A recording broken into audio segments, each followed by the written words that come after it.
Good morning. Hopefully we are live on Facebook. Thank you so much for joining us this morning for our coffee Kickstarter. We are the Property Angels. We are three ladies based on the South Coast. We used to have professional jobs. I was a solicitor, Karen was an accountant, and Sam was a police detective. And we're now all in property and business. And we do these interviews to help other people and guide them through their property and business journey. Today we have the amazing Adam Vickers with us, which I will say, and Karen will say a little bit more about later. But firstly, if you ladies could introduce yourself, starting with Sam, that would be great. Hi there, my name's Sam Beddoe. As Sarah said, I'm ex-police detective. I've now got a number of property businesses, one in serviced accommodation, one in property development, that's Revive Holdings, and another non-property business. And also I'm the host of a property networking group with Karen and Sarah. Good morning. So my name's Karen Stambridge. And as Sarah said, I originally trained as an accountant. Well, somebody has to. I then went on to work in business consultancy in big blue chip industry, but I escaped that corporate world in May 2015, leveraging my entrepreneurial spirit and starting to build sustainable wealth, both for now and for the future. That's kind of really a summary about myself. And Sarah, do you want to talk a bit more about yourself before you hand back?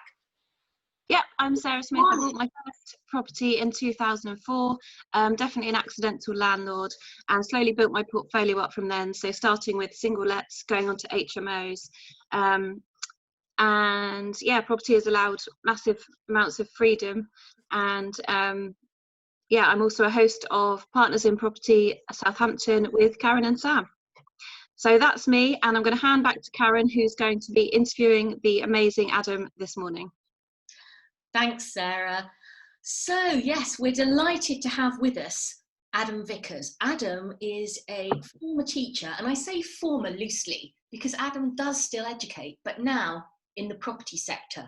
So Adam is a serial entrepreneur and multi-business owner, but I want to wind right back to the start. So Adam, at what stage did you make the transition from being a teacher to full-time property entrepreneur and business owner? Sure. Well, firstly, thank you very much for having me on, and welcome to you all. When did that first happen? See, it's an interesting one. If you're talking about when did it officially happen where I went full-time into property, that's probably about 5 years ago. If you're talking about when did my property journey begin, that really occurred from the day I was born. Primarily because I've got parents, they were builders. So father's a builder, he's retired now, and my mum helped out with the business as well. And so I grew up around building sites from knee-high to a grasshopper. And I'm a bit of a short ass, so I'm probably not that far off knee-high to a grasshopper anyway. And yeah, all in all, I grew up around building sites, bricks and dust and everything else like that for years. So I've always had kind of the bug, but that's really where it began. And like I said, full-time about 5 years ago. So property's basically been in your blood from when you were born. Mm-hmm. Yeah. So just reflecting on where you are right now, what's been your biggest success to date? In terms of biggest success, how would you measure that? What would you class that as? Success that you're most proud of, where you've really achieved one of your big goals that you were aspiring to, and you've absolutely blown it out of the water. I think all in all, I've always been very driven, just generally speaking. I always like problem solving. It's difficult to say a goal because in a weird way, I don't really have them. The goals that I suppose, or the values that I try to adhere to is like feeling in control of my destiny. So I've always been self-employed. I got that from my parents. They were business owners as well. It was always work for yourself, son, don't work for anybody else. So I've achieved that, let's say. Therefore I've always had control in my working environment, and I've always done something that I've loved. So I dare say my biggest accomplishment, if I can class it as one, is being able to dictate my life entirely, pretty much from when I went into the working world, and having that freedom and that flexibility, and being able to put everything that I've got into my businesses, and being able to see what's happening on a day-to-day basis and seeing that grow over time.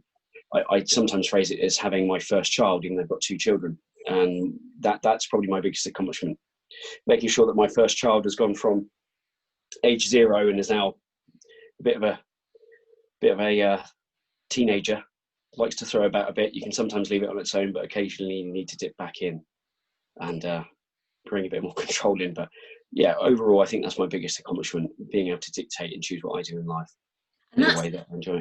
Fabulous position to be in. So living life on your terms and able to dip in and dip out as you choose. That is a really good place to be. So now I could think of the answer to this, but I'll let you come forward with this one. Which deal or project didn't quite go to plan? Oh well, which deal or project didn't? There's quite a number of deals and projects that didn't quite go to plan. Which project are you referring to? The one right by the river. Oh yes, yeah. I remember that deal now. Well, firstly, I think in property anyway, as anybody who's been in any length of time, it deals that come along and something changes and moves around, doesn't quite work out. And ultimately, that's why there's money in the deal. There's complexity, there's multiple moving parts. It's a game really for people who like punishment, to be honest. It's a glutton for punishment in that regard, because there's so many bloody moving parts. Yeah, let's go and talk about that deal. Yeah, interesting. Went and saw it numerous times, got valuations, that was fine. Issues with the floodplain, managed to resolve some parts of that. Great power team. Great power team. There was a Karen in the power team there, an architect, lots of people in the team.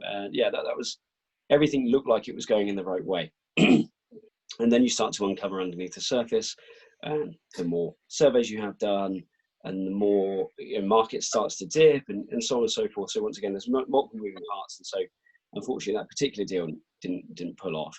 But there was it was a rather interesting one. There was a basement level on the property, and what the owner had done is had gone and essentially broken up the floor and then tanked the floor in pretty poor condition. By doing that, it also affected the structure by chipping away at the load-bearing walls right at the bottom of the structure. So there was numerous issues, potentially Japanese knotweed, lots of other bits and pieces. I quite like all that kind of stuff. I like complexity. I like things that are a struggle or a pain, because everybody else gets worried and they don't want to come and sniff around it. So it makes my job a damn sight easier. But unfortunately, there were too many problems to overcome on that project. And unfortunately, the owner was unrealistic and ultimately tried to sell it on a few more times for crazy high price, and I still think even now to this day it's not sold. And that was probably the best part of, well, how long ago, Karen? Probably a year ago, wasn't it? Yeah, year and a half ago. Absolutely. A year and a half ago. So it could even come back at some point. Who knows? Yeah, definitely. Yeah, definitely. No, that's really good. That's really good. And then moving forward a bit to today, the here, the now, the current. Mm-hmm. So tell us about the business models you're leveraging in your business. And that will include, say, training to generate operating profit as well. So tell us about what you're doing right now and why you shape your business that way. Sure. So fundamentally at the start, I've always been an investor. I've always invested in property, passive income, and I was formerly a teacher, and yes, I do still teach now. But when I was a teacher, I always had the mantra that if a student doesn't understand something, it's the teacher's fault. So in the teaching industry, I had a very good reputation because I could take the most difficult of kids. I primarily taught children, but even the most difficult ones were people who struggled, and I would really enjoy trying to unlock and empower them. And that was really, really good for my soul. That's what I class as, the dopamine hit, the currency for the soul. That's what felt great. So I went into property full-time 5 years ago because I had my first son, and I've got a daughter now as well. And something I had to give because I was teaching a lot, had the property business, new family, something to have to give. And so when I left teaching, that was a really gutting day for me. I really, really, I was really upset about that. And I'm not a particularly emotional person in the sense I'm quite well grounded, because there's so many moving parts in business. You have to be well grounded. But that caught me up pretty badly.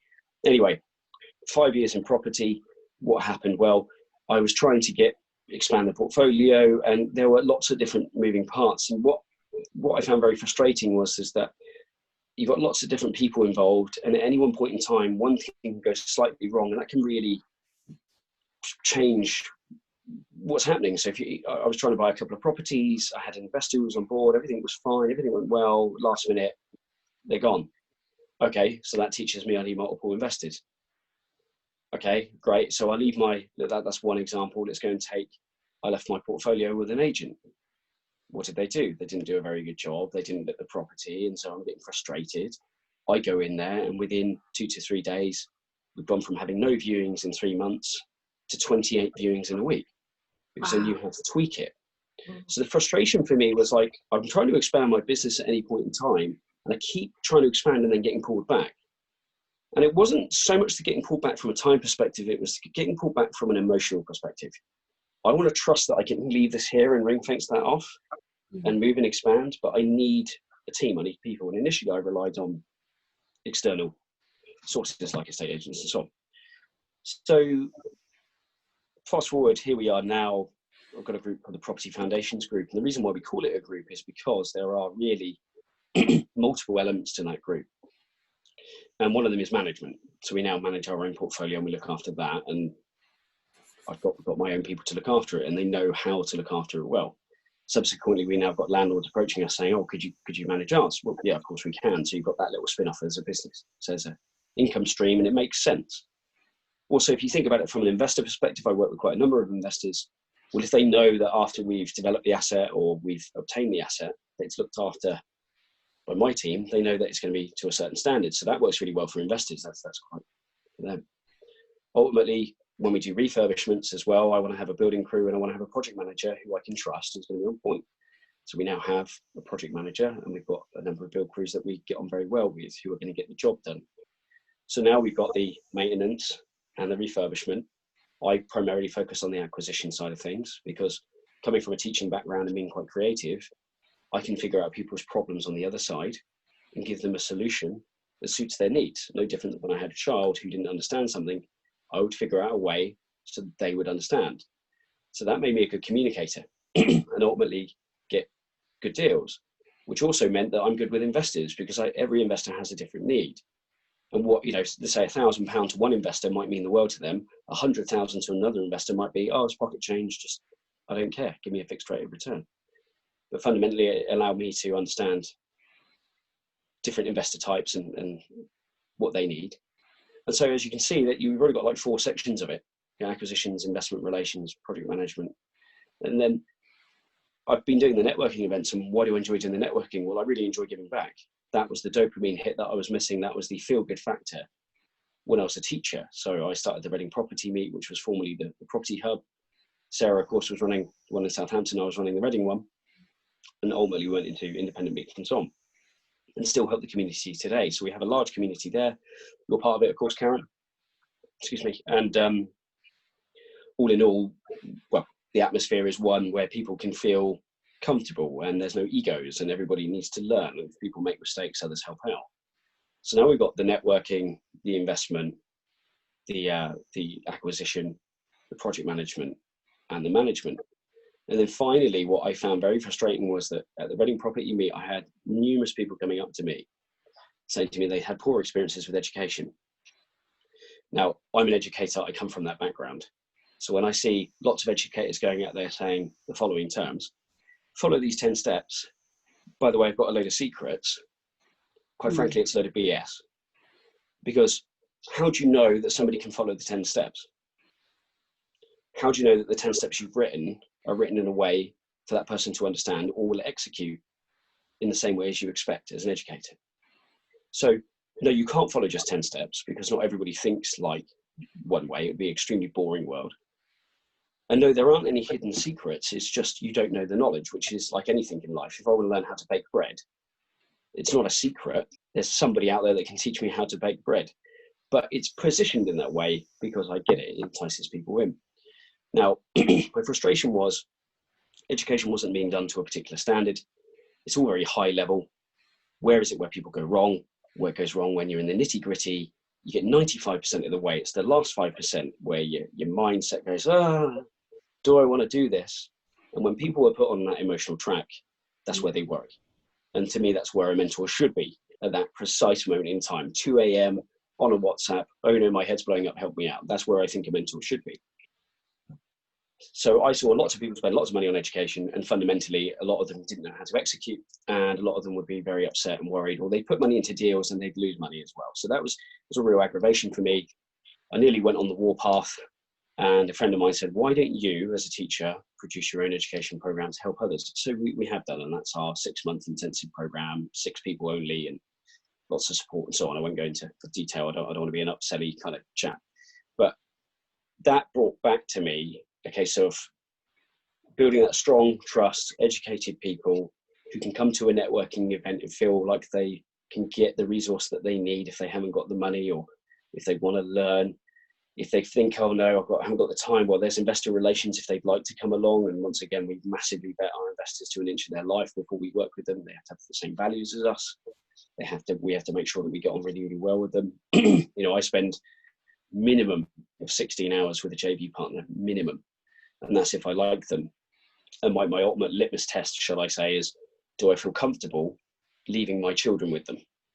Yeah. If it's a no, then I won't bother, because to me, a JV partnership is a marriage.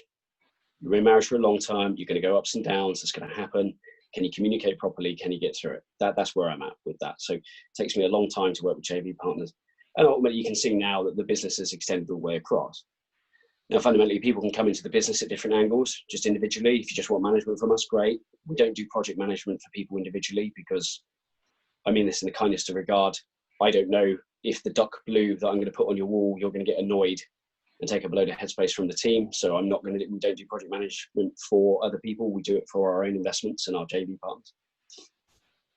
When it comes to investment as well, yes, we work with JV partners, education, we can help people. So there's lots of individual places people can come in, but likewise, if people want to come in here, networking events, education, they can come along, and it's like an A to Z business. And so ultimately, it's actually grown into a business, which is something that I was not expecting to do personally, because I wanted a passive income stream from investments, and I've done that very well. What I've subsequently learned is that I can't expand without having those systems in place.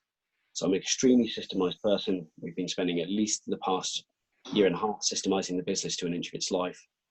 So if we lose a staff member, we can put somebody else back in really quickly. And really now it's kind of a bit of a well-oiled machine. And subsequently, we now have taken on an architect, because to me, where I invest, which happens to be Reading, how are you going to make money? Where you add money, in my personal opinion, by finding something which is completely run down, yes, below market value, yes, you need to refurbish it, but there needs to be a planning angle on it, or some form of development angle that the agent hasn't seen, other people haven't seen. So, you know, when I ring up an agent now, I will say, have you got anything which has got subsidence, tons of complexity, and might have something on the side? And they normally think I'm nuts. But that's where we can have the most amount of value and make the most amount of money. So the architect's on team now, Annie, and so it's great. I have an architectural consultant, and so we also do feasibility studies and consultancy for other people, but fundamentally that's to help us grow the portfolio. And so subsequently, that's where all the businesses kind of intertwine, and now they all then lead onto each other. And I say that's in a nutshell, a rather long-winded nutshell. It is, but I think as well, you're getting re-energized, because I mean, I know you fairly well. We have coffee quite regularly normally when we can do face-to-face. And one of the things you were suffering from was frustration. Yes. And I think because you're educating again, you're serving your purpose, and that's re-energizing you for the rest of the business. Massively. And you're totally spot on. I think I always get asked the question, what's the most valuable resource? And usual one is time. And I've always argued it's emotion. I always use the example of getting cut up in traffic. You can get cut up in traffic. You go to your mates, oh, I got cut up. You talk about it for days on end. You feel aggrieved by it. What is it? It's a 5-second transaction. It's occurred and it completely dominates your entire day. And I use the example when I was on the motorcycle going towards London. I was going there, had a cab driver appear on my left, shouting at me, bellowing at me. Got to the traffic lights. What do I want to do? I'm in my biker gear, got my visor down. I look quite intimidating anyway. And every part of my inner chimp wants to have a go at him and say, oh, you cheeky sod, don't be shouting at me. But what did I do? I went, turned to him, I'll be reasonable. Hi, what can I help you with? He said, oh, you've left your bloody indicator on. Oh. I said, thank you so much for saving my life. If you're a motorcyclist, sometimes you can leave indicators on. That just occurs, right? Because you have to self-cancel them, and there's lots going on. So I didn't self-cancel on that one occasion. I said, thank you so much, you saved my life.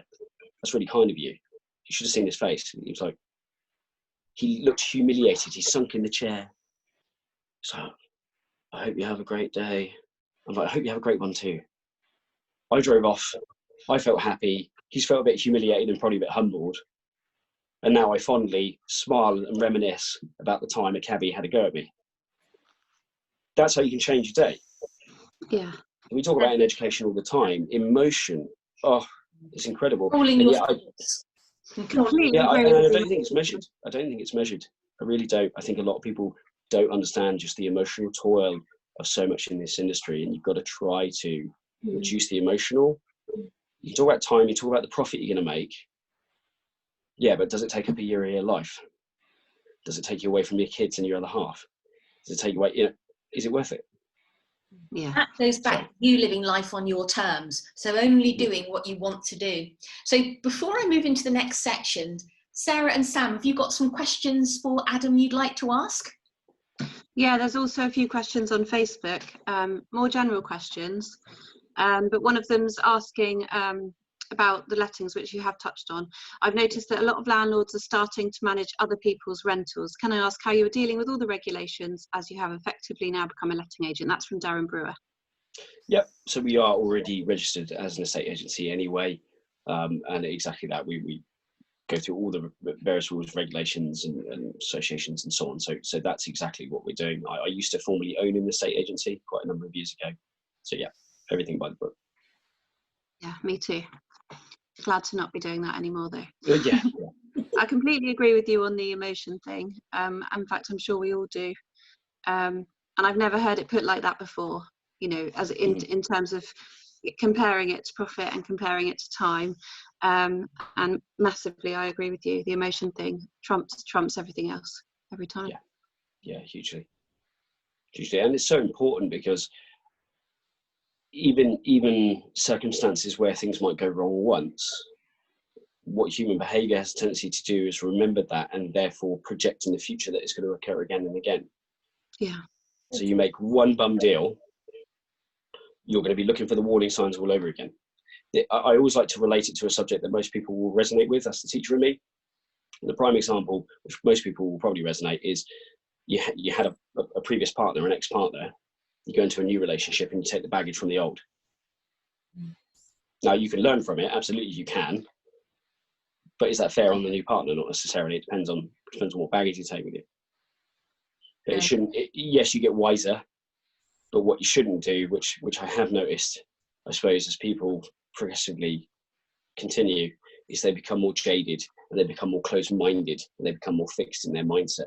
And really, in this game, you need to be very open-minded. You need to be open to everything. And that's not to say that you just go, oh yeah, I'll be an optimist all the time. Absolutely not. You need to be careful, but you have to look at everything as like I term childlike in nature.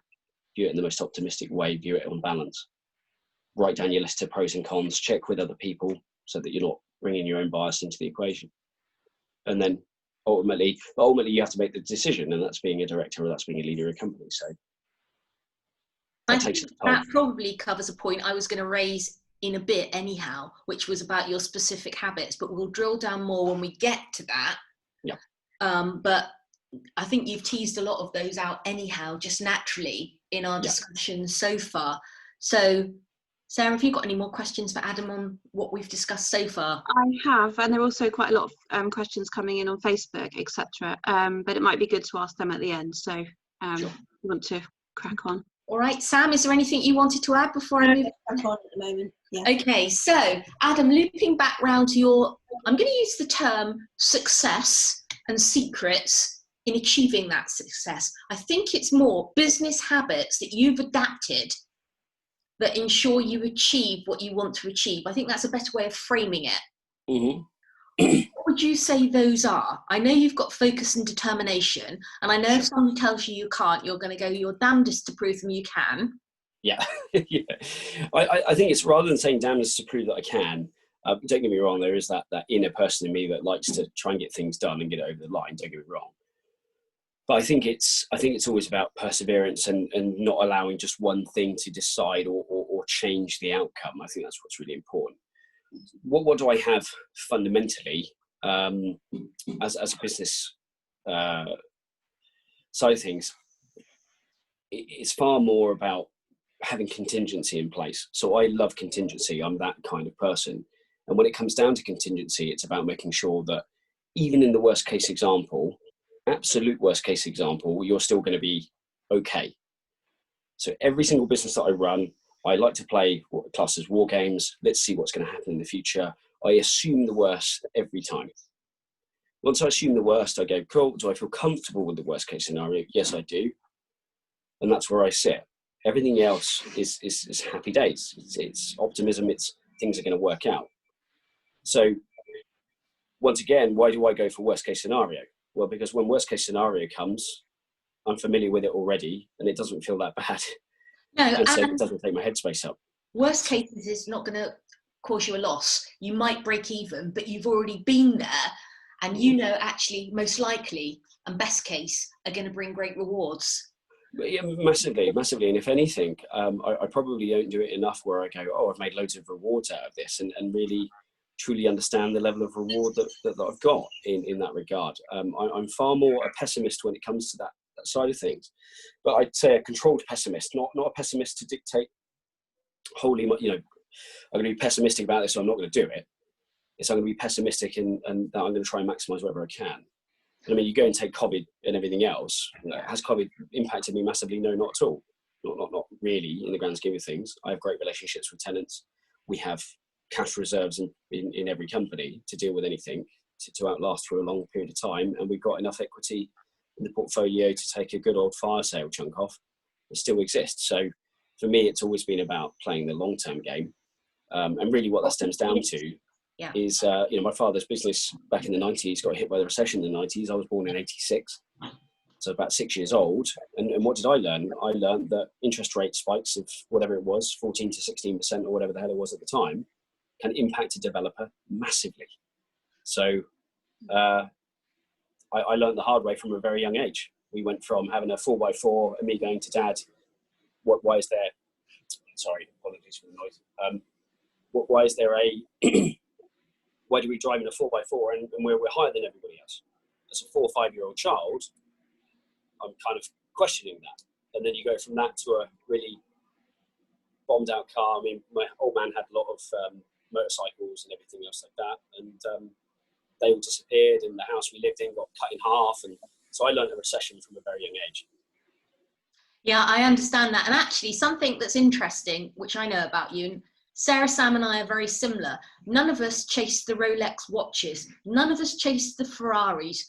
For the four of us, that's not important. Some people, particularly in the property industry, it's all about the shiny objects. Yes. But for us, the four of us on this call, it's really not something that drives us. It's more about sustainable wealth, as we've all said, and being able to have the certainty that what we're doing is underpinned. Yeah, it's really interesting you say that, because I still live in the very first house I bought. I know. And people say to me, why haven't you moved? Why do we need to? So I live in a 3-bedroom, semi-detached 1960s house. Now, don't get me wrong, we put a flat on that side and we own the house next door. So if we wanted to expand, well, fine, we could convert it to a 6-bed detached, and that's way overkill. But once again, going back to emotion, going back to mindset, what do I need? I need a clear mind. So I really try to adhere to minimalism principles as well. So I try to live off the least I can, have a bare office, have a near on bare house that looks like I haven't even moved in. So that every single time I'm walking around, I'm not thinking, oh, I've got to clean that. Oh my word, yeah, I haven't used the bread maker in 16 years. Oh, no, I'm not interested. And likewise, because when I was teaching, the teaching business was very successful when I had the property income, and me and my wife were on a good amount of money. Near on a couple of $100,000 a year. I learned what it was like to feel stressed out your mind. Oh, I'll just click on Amazon, buy one click, and I get my item. I've been there. I ate in fairly fancy restaurants. I remember eating out at restaurants 7 days a week. It's dull. I can't explain it. It's dull. And that's just me. I'm not saying that that's anybody else, but for me, it's that trying to live off the least amount you can. Well, I mean, environmentally, that's a good thing. Trying to be minimalist as you can, well, that clears your mind so you can focus on so many other things that have so much more meaning, whether that's friends and family or building your business and building your legacy. If you think about your costs, they're reduced. Which I think is good. So people can probably see the guitars in the background, and Adam's quite, I'm going to use the term geeky, but that's said in a friendly way. Adam liked tech geeky stuff and guitars, music, big passion of Adam's. And you don't scrimp there because you can afford to have what you want, but you don't need the flash stuff, right? Yeah, and you know what? It's an interesting one because some people need the flash stuff. I mean, if you want to go down, why do you need the flash stuff and you stem down? Well, look, there's nothing. I haven't got an issue if somebody wants the Rolex and the Ferrari. Fair enough. All I question is why do you want it, and look deeply into why you need it. I mean, for me, do I like a Lamborghini? I drove one for the first time about, I don't know, a year ago. And I thought, oh, do I really care? And I loved it. I absolutely loved it. I remember the guy saying to me when I got in the car, he said, oh, this is totally different to anything else you've driven. Well, I drive motorcycles. So to me, it felt like a motorcycle. You just had 4 wheels instead of 2. So it was amazing. You could go around corners a bit harder. And so I loved it. Do I want to own one? Do I want to look after it? Do I want to pay for the maintenance? No, because it takes up headspace. Oh, I've got to put the Lamborghini in. Oh, I've got to pay. Oh, the tyres have got. Oh, no. I'll hire one for a weekend, but I'm not allowing it to see the headspace. So you see, even from the transactional side, anything that I buy, I go, how much headspace are you going to take up? And if it does, then no. So if people want to wear a Rolex, then great. I've got nothing against it. But likewise, if they're buying a Rolex because they feel they need to prove themselves, then I question, is that the right reason to be buying a Rolex? That kind of thing. No, totally with you on that. So, question for you. What's the best tool or resource you utilise during property investing? Oh, good one. To be honest, probably at the moment it's Land Insight. Okay. The reason why I like Land Insight is because, especially because we're looking at projects where we can add value, especially from a development point, planning, uplift, it's just a great tool. You can get so much information so quickly. Once again, it doesn't take up all my headspace. I can log in, get pretty much all I need in a very rapid way. And of course, the thing about this game is it's about executing very quickly. If you've got a deal direct to vendor and you're not having to deal with agents or anything, you've got to move quickly. It's about having all your tools and everything prepared for the one snapshot moment where the planets align, there's a shooting star in the sky, bang, you need to execute. And that's where I like having software where I can rapidly assimilate, figure out information. Property data is another one. Really like property data, just because once again I can get down to levels of price per square foot in the area. I create surveyor packs to hand to the surveyor and get on very friendly with them, and so I can showcase to them my knowledge and understanding, and that's paid off very well. Most times I have a remortgage or evaluation. They can see that I'm a serious person. And that's in the presentation. And once again, the communication to surveyors and the banks, they want to see that you know what you're talking about. And if ever there were a more important time, COVID time is now, right? Because they're going to be worried. So for me, really, what would I say is anything that's software based that allows me to assimilate information rapidly that I can communicate to others. No, that's a good answer. So I'm going to use the term, I don't really like it, but power team. It's out there in our industry, network. So a lot of people use those terms. Is there one member of your team that you couldn't live without, and why? Yeah, totally. It's my architect, Annie. Why could I not live without him? Because yes, he's an architect. I hope I don't offend architects, anybody who's listening in. You got your architect who likes to build everything out of glass, make it look shiny, and budget's not cost, right? I get that. You then got your architect who might be, I need to follow the rules, and then you've got your architect who says, well, these are the rules, but how do we massage them? How do we find a way around? Which is, for anybody who's familiar with planning, that's part of it, right? I think with Annie, the reason why I say he's so valuable is because of his knowledge and expertise and what he can unlock. I mean, I usually come up with a creative way. I normally say, I think you could do this. I think you could do that. And I've got experience in it, but he's the one who can go into the nitty gritty detail. And that's what I need. I need somebody who's that detailed. And really, I'd say he's one of the most important ones. But everybody in your power team is important, of course, and everybody pulls their weight. And I think as long as you recognize that your power team can change over time, because you as an individual grow. You know, the broker that I had 10 years ago, I don't have now. Well, fine, because you're going into more complex things and they don't know. Absolutely. I think the downside is, and I genuinely think everybody has the best intent in life. I really do. I'm proper up there optimist. I think everybody in your power team means well, I think they have the best of intent, but sometimes they don't know what they don't know. So I could go to a broker and say, oh, can we get some commercial funding at the moment? And one of my brokers will say, no, never going to, oh no, it's shut down, oh no. Go to another broker, oh yeah, I think there is. Yeah, no, I totally agree with you on that.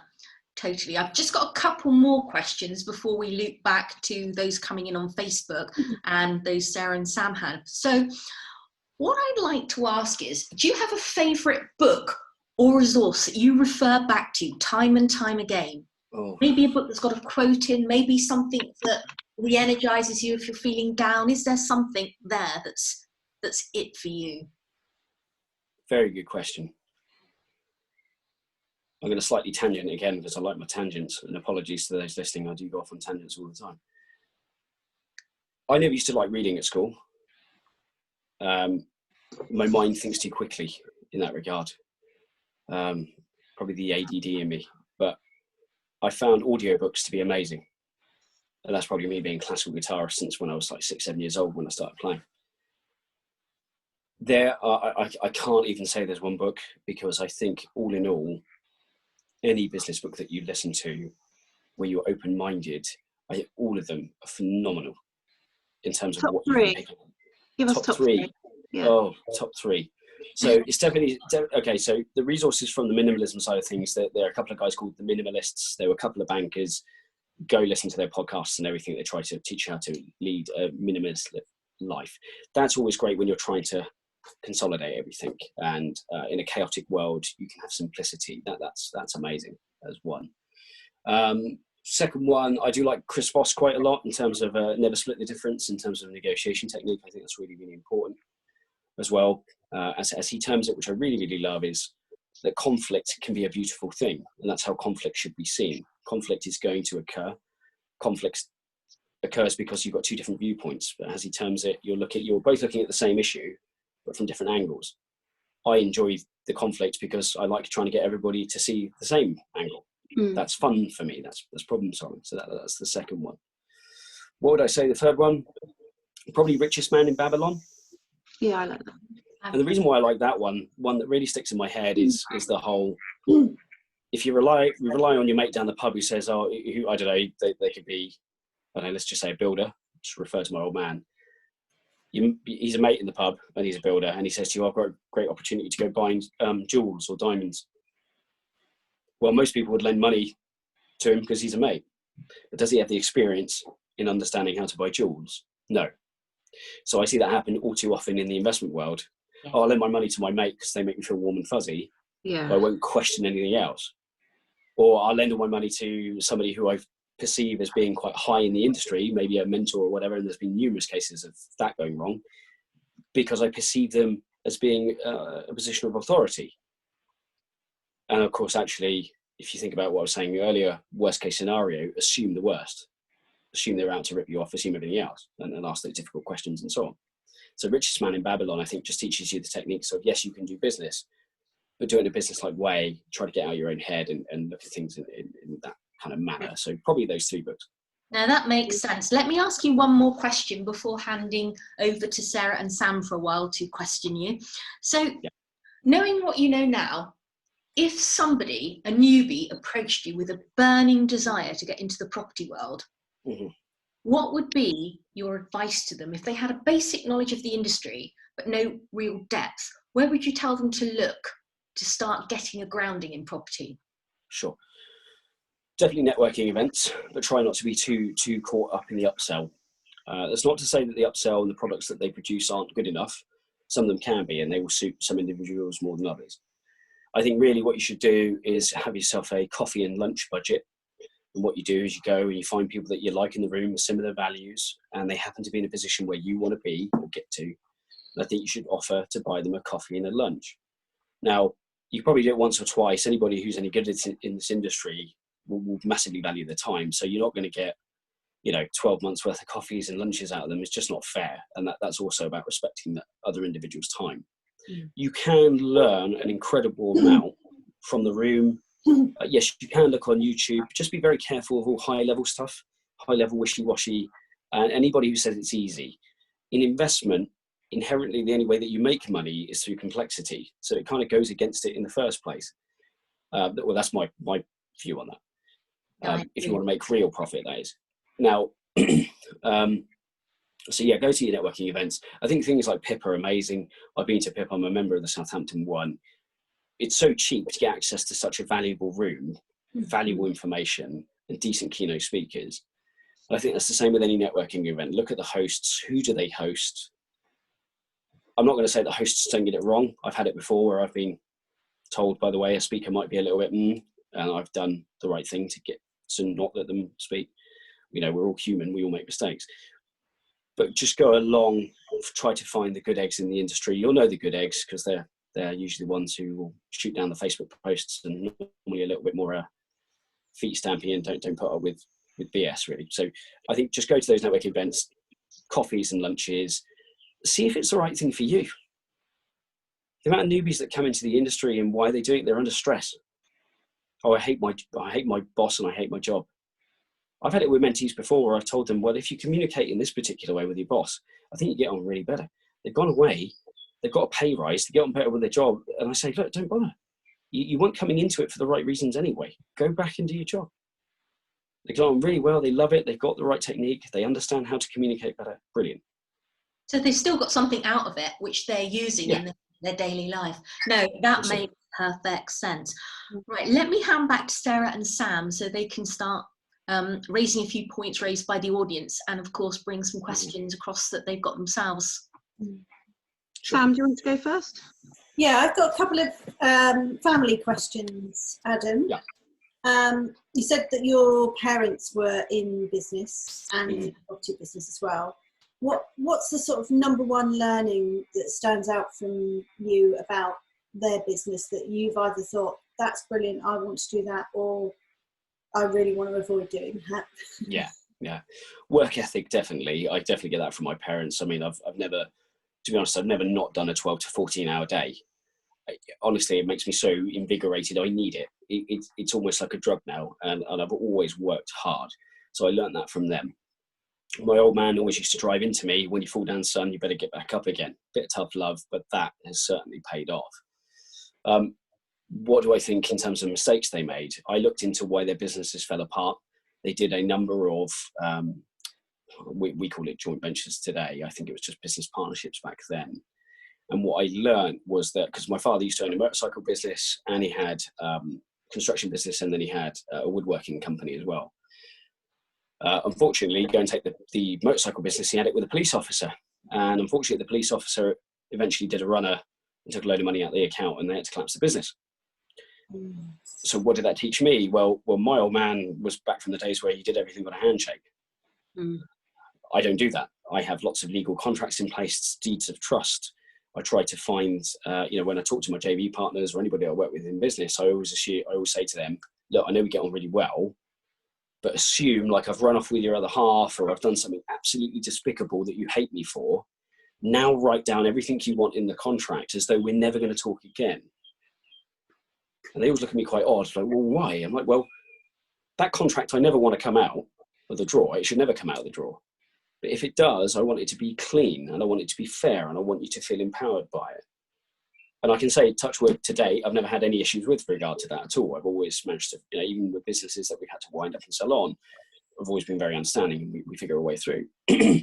What I learned from my parents was that they did everything on a handshake, and when things went wrong, that side occurred. The other thing I learned was that when you're a director of a company or you've got any form of success, everybody thinks you got it easy because you were lucky.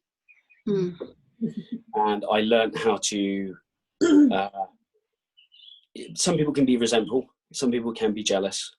Some people, as soon as you put the term director on them, they go out and get the new BMW on the lease hire, they pay £1,000 for a suit and they haven't even got the income yet.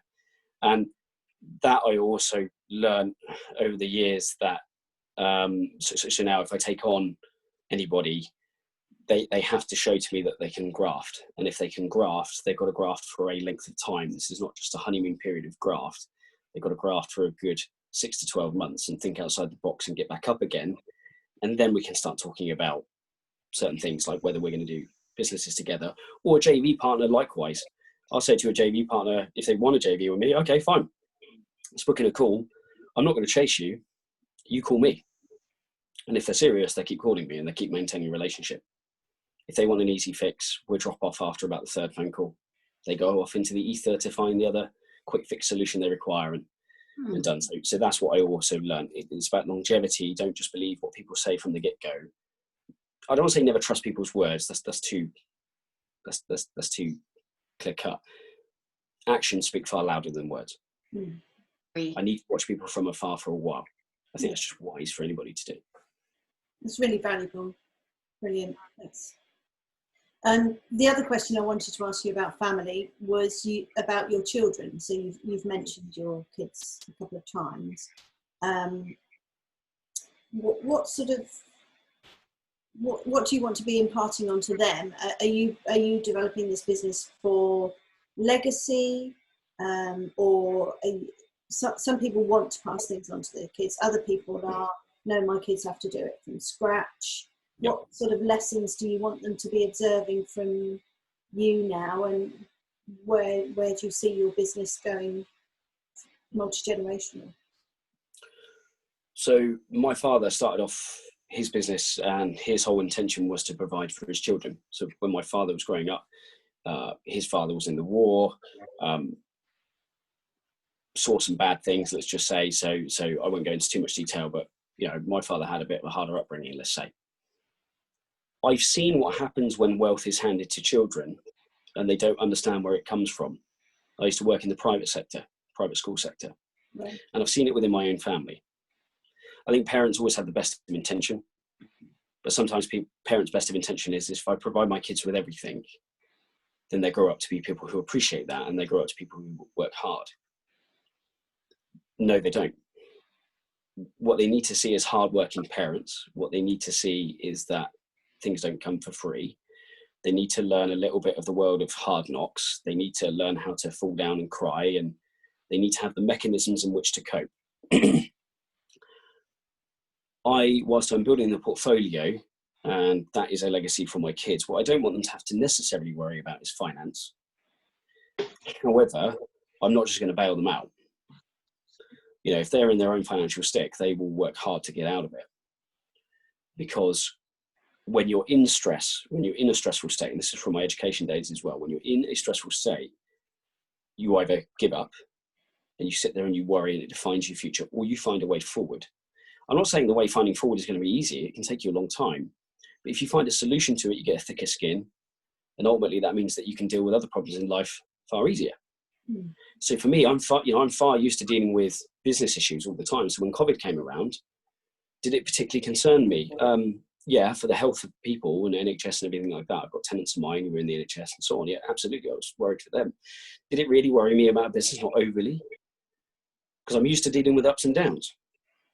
So when it comes down to what I class as the smaller things in my life, because they are relatively smaller, I don't know, if I fall over and bang my knee, it doesn't feel like my world's collapsed. So I'm used to dealing with the hard stuff. If you're not used to dealing with the hard stuff, you're never going to be able to deal with the little stuff. If you can't deal with the little stuff, you can't deal with the micro stuff.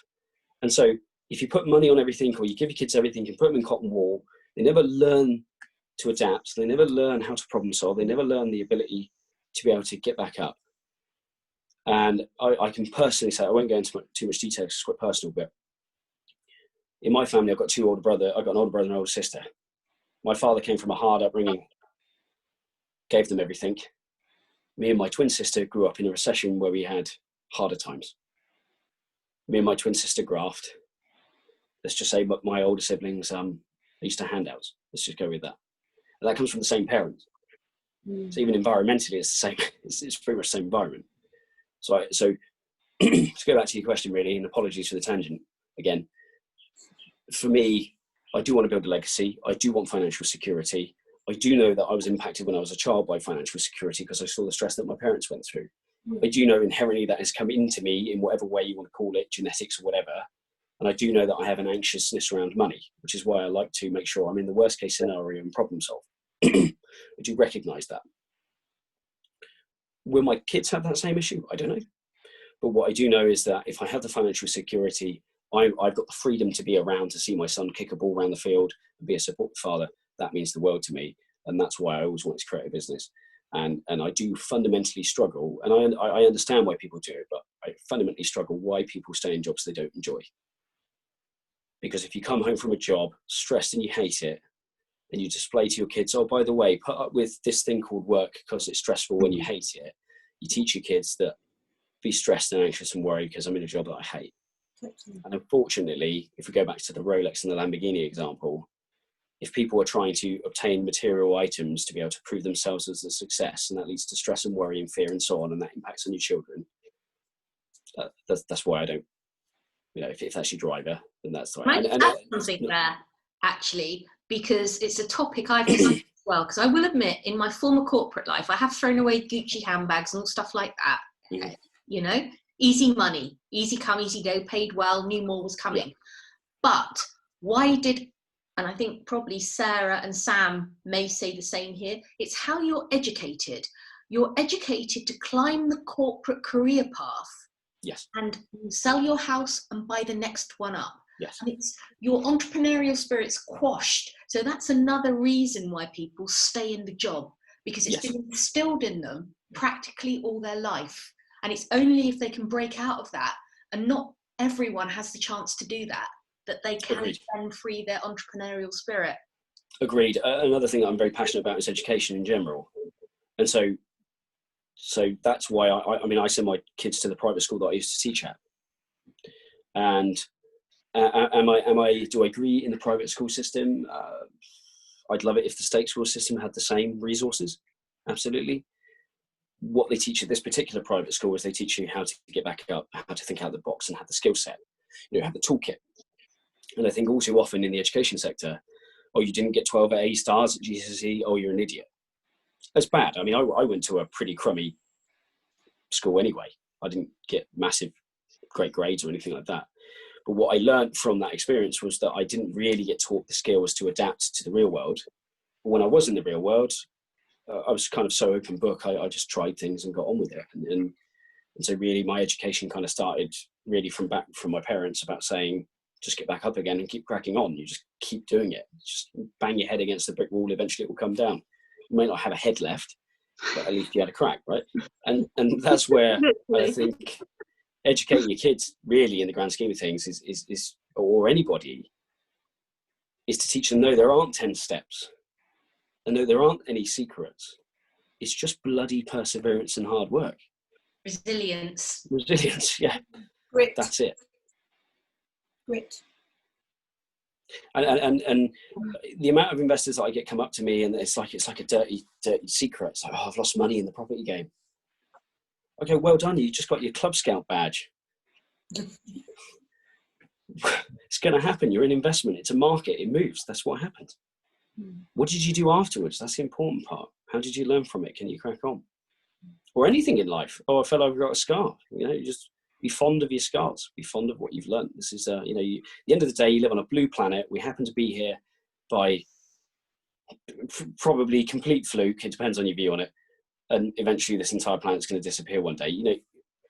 We're small, we're insignificant. There's nothing to us. We're here for the ride. We're in a theme park. Enjoy it. You're going to be sick on one ride. You're going to hate that ride. You're going to love that ride. Cool. But don't leave the theme park. So have you got any question? Yeah. We've got quite a few questions on Facebook. We're not going to be able to get through all of them, but quite a few of them are focusing on the state of the market.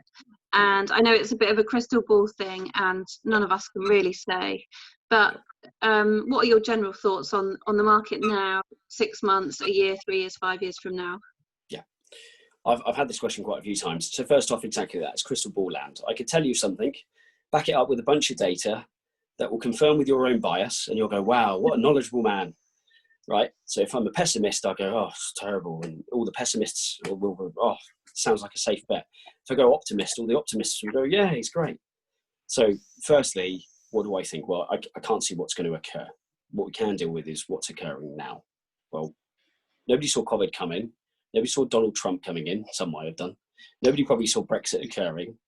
welcome to the market. What we can say across all three of them is that the market goes up and down, and my words, didn't think it would go that up and down. What I can also say is we're all still alive here at the moment, right? If you're investors and you're on the phone call or watching Facebook Live, you're all here. Great. So we're winning so far. What's going to happen? Well, what we can see is that commercial lenders have pulled out. I mean, luckily I've bought an office block all of a week ago, had to buy it in cash because the lender wanted pretty ridiculous terms. But I understand it from the lender's point of view, so there's nothing against the lender. I'm trying to buy another office block, which we've been trying to buy for the past 8 months. The lender has just said, oh, look, we're not lending on commercial at the moment. Sorry. So what do I think? Is commercial going to go for a rough ride? Yes. Ultimately, there's a lot of, they're not necessarily getting the breaks that everybody else is getting. There's a lot of commercial tenants, even the big senior commercial tenants, who are going, hey, we're not paying our rent. So poor old commercial landlords are taking a bit of a hit. And of course, the lenders are going to go, whoa, hot potato, probably not going to touch it. So I think commercial's in for a bit of a rough ride, probably over the next 3 to 6 months. We'll see what the impact looks like with the high street afterwards as well. There's a lot of businesses that rely on footfall and so on. I think mixed commercial, well, you've got resi above. Residential market, people on 80% furlough, benefits have been increased. Even if they lose their job, they can fall back onto benefits. It's a no-brainer to me, unfortunately. Well, not unfortunately, fortunately, government's going to catch you. So if you're in resi, I don't really see too much of a change. If you're talking about in terms of market, is the market going to go up? Is the market going to go down? Well, what's the economy done? Well, there's less supply, and there's people who are going to want to move, and there's probably no doubt loads of people who are now going to divorce and split and everything else.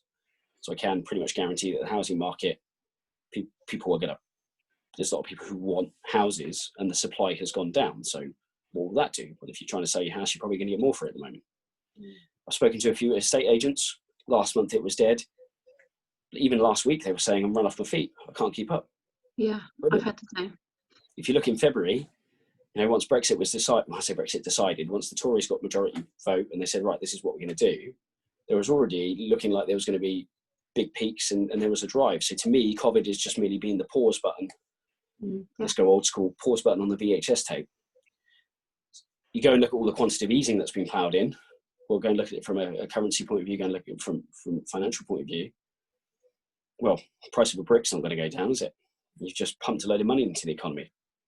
So rather than £1.10 for a brick, it's going to cost you £1.20 and you still got the same brick. So what's going to happen there as well? And you've seen that typically governments plough money into companies and devalues. And I'll say devalues the currency. Apologies to any economists on the call. I'm probably not using the right terminology, but ultimately I think there is going to be a drive up. What do I think with interest rates? It's always an interesting one. People always said to me, oh, it's only going to go one way. And I always go, yeah, it is, down. Yeah, exactly. Right. I agree.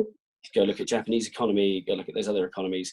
At the end of the day, savings, they're not here anymore. Debt is the king. And anybody who's in business knows that. Debt is a tool. It's not a good or a bad thing. It's whatever. It's a tool. And you need to respect it. No different than you need to respect savings and your headspace and everything else. They're all tools. So all in all, what do I think is going to happen? I think if you're in it and you want to try, if you're adventurous, go into the commercial market. Go and see if you can help the owners out. Maybe you can do some joint ventures. JVs, all the FCA and all that other kind of stuff. Make sure you adhere to it. Or maybe you could help them out by something now because they will probably future project and be worried, or they can see their business going down the pan, and maybe you can help them out now. I'm a big firm believer in helping everybody out whenever you do a deal. I think it's really important. You should do that anyway. Everybody should walk away. Being pulled down, hey? Yeah, I'm not a big fan of that kind of stuff. Exactly.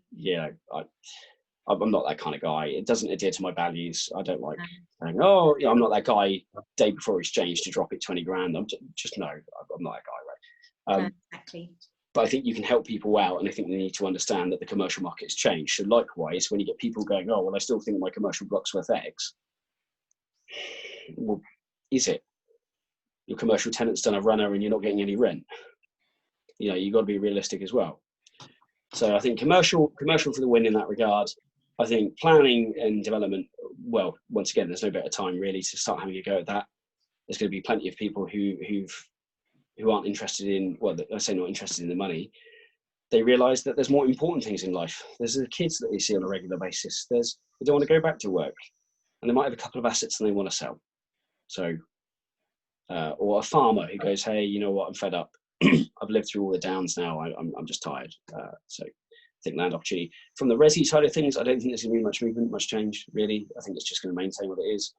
It doesn't detract away from the fact that people still get divorced regardless of the climate, and people are still stressed and they still want to move regardless of the climate. I think what people have to be very careful of is taking COVID and applying it across the board. Oh, I've got a great deal today. It was due to the COVID climate. Yeah. Well, no, you got a great deal because somebody got divorced. It's got nothing to do with COVID. So I think COVID, if you look at the impact, I don't think it's, and it depends where you invest. You know, I'm talking very small scale. I invest in Reading. I'm in my bubble when I'm in the southeast. Is it having impacts on the north? I hear that, but that's not, that's not my feel. But worst case is that if you can't sell, you've got to hold. If you've got to hold, that relies on rent. Is the rent covered by the government? For the most part, yes. Are workers getting furlough pay? Yes. Therefore, residential, is there going to be a massive impact? No, because everybody's still getting their wages and they're enjoying life. If anything, they're under less stress, so why would they make stupid, rash decisions? I don't think there's going to be a huge amount of play in resi, but commercial, yes. Is there, just finally from me, talking about COVID, is there anything you've learned or anything that you've really taken from the COVID crisis, either personally or business-wise? Has anything changed significantly as a result in your head, I mean? Not fundamentally in my head. I've always enjoyed helping people, so it's allowed me to build. I've always had strong relationships with my tenants. Love my tenants to bits, and I've built stronger relationships with my tenants. And I love the fact that they can communicate, and I can at least make them feel safe and secure. That's really important to me. They are the lifeblood of my business at the end of the day. 100%.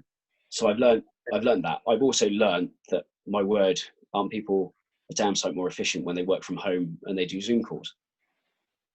I've also learned that my bank balance isn't getting raided by coffees. That's for certain. Yeah. I probably blow about £300 a month on coffees and lunches, chats.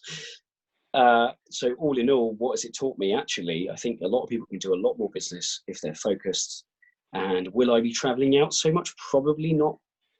I like the headspace. I like the time on my own. I've realized that that's what I need to focus, and it's a very busy world out there. And I think the biggest impact that COVID's had on me, which is, I would have never seen it coming. My word, the world is a busy place.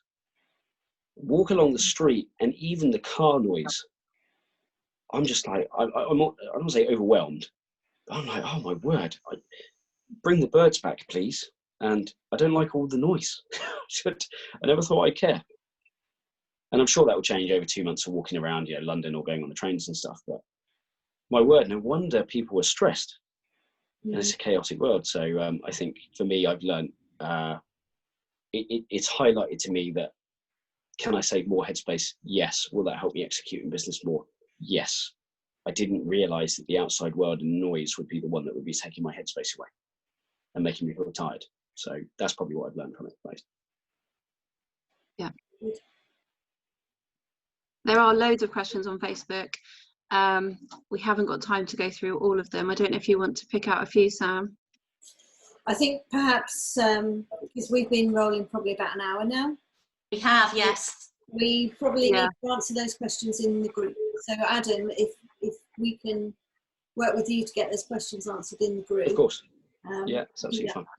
Yeah, guys, so if you want to, we'll carry on the conversation in the group, and obviously you can contact us whenever you like anyway. I'm sure Adam will be kind enough to answer the questions that have already been asked. And Adam, if anyone wants to get in touch with you, what's the best way for them to do that? Yeah, there's a couple of ways really. So I run the Reading Property Meet. So we run that on the last Thursday of every month. You can come and see me there. I host that, and Karen knows. I'm sure Karen can share details on that as well. Absolutely. Through Zoom. We also run a little deal clinic where if anybody's got a deal and they just want a bunch of people to look at it, overview, just throw in their 2 cents. Once again, I'm a firm believer that the crowd can help, even if it's different opinions. Then that's cool. So we run that on the second Thursday of every month. If they want to get in contact with me directly, best thing to do is go to the website or find me on. Find me on the website. It's propertyfoundationsgroup.co.uk. So it's propertyfoundationsgroup.co.uk. Go and have a look on there. You'll see all of our events and what we do and everything. But if you want to have a Zoom, a coffee, a call, or anything like that, I'm really open book. If you're a complete newbie and you're listening to this and you want to chew my ear off, let's do it. I do calls at 10, 11 o'clock at night. I'm a night owl. I'm all up for spending as many hours as I need to with people, because I've always found helping people has brought me a lot in return, massively. Pretty much my entire portfolio was all direct to vendor because I help people. So I've been a firm believer. So help anybody, genuinely. Take them up on that offer. That's an amazing offer. Yeah, just give me a shout. You're going to get inundated. Yeah, you know what, bring the inundation. All I'll say is right, we're booking the calendar, and if there's loads of people, it might have to be a couple of weeks over the calendar. But anything I can do to help anybody on their journey in whatever way, shape, or form. Like I say, I'm not a pressured sales guy. I don't like being that guy. I don't think it's fair. Whatever anybody needs help with, if I can lend a helping hand, then great. And look, I've been in this career for 13, 14 years. Have I made mistakes? Absolutely, like everybody else. Anybody tells you they haven't made mistakes, they're a liar. All right, there's too many moving parts. So I've made slip-ups here and there. I've tried to recoup them. I've tried to recover. Once again, get back up, keep cracking on with it again, find a way forward. So if anybody's gone through anything where they're like really, really, I've had it with a couple of people where they feel really awkward about talking about it and they don't want it to go out, and to come and have a chat with me. Try and figure a way through as well. So anybody needs help. Yeah, that's very generous, Adam. Thank you. And just summarising, we're talking here about be realistic on what you're doing. There are reductions out there, but were they overpriced previously? Focus time. Adam's highlighted the difference focus time has made to his achievements. And time efficiency. We all know we don't need to travel. And remember, knowledge without action, well, it just leaves you without satisfaction, because if you don't take those steps forward, nothing's going to happen. We've been Property Angels, and we've been delighted to have Adam Vickers with us today. Thank you very much. Thanks very much. Thank you. Thanks all. Have a good day. Bye. Bye-bye. Bye.